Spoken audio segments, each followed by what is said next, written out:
Gone are the days that you only see pets at home. Now it's not uncommon to see dogs every day in public, at restaurants, even on airplanes. But what is the difference between an emotional support animal and a service animal? Well, that's the question we set out to answer after a West Columbia woman was told that her dog couldn't go into a supermarket. Victoria Samuels is on your side with answers tonight. The manager stopped me and asked what service does the dog do, what is my diagnosis for.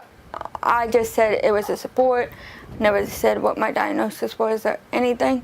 And she told me that emotional support animals are not allowed. Adrian Queso lives in West Columbia and is an Instacart driver. While fulfilling one of her batches on Tuesday, she was told she couldn't take her emotional support dog, London, into Publix. Adrian's mom, Cheryl, says emotional support dogs should also be considered service animals. They need to be right under the same thing because, yeah, they may not like help you see and be your your eyes if you're blind and all of that. But they help veterans, with PTSD. Like anything can trigger a veteran, and have something there to help you calm down, keep you safe, and make you feel like, hey, until you can get calmed down. They are more service animals than the other ones are, and they should be categorized just like that.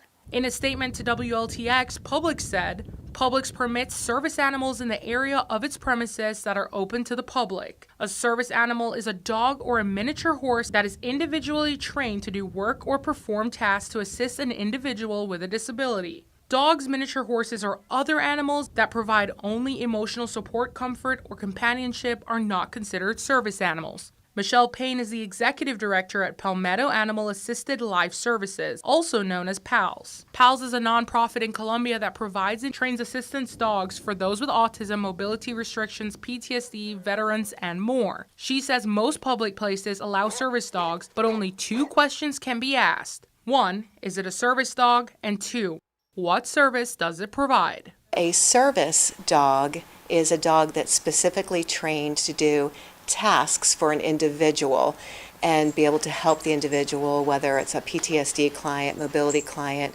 We specifically train tasks, where an emotional support dog is not trained in specific tasks. And that is really the big difference between the two. The U.S. Department of Justice Civil Rights Division says dogs whose sole function is to provide comfort or emotional support do not qualify as service animals under the ADA. In Lexington County, Victoria Samuels, News 19, WLTX.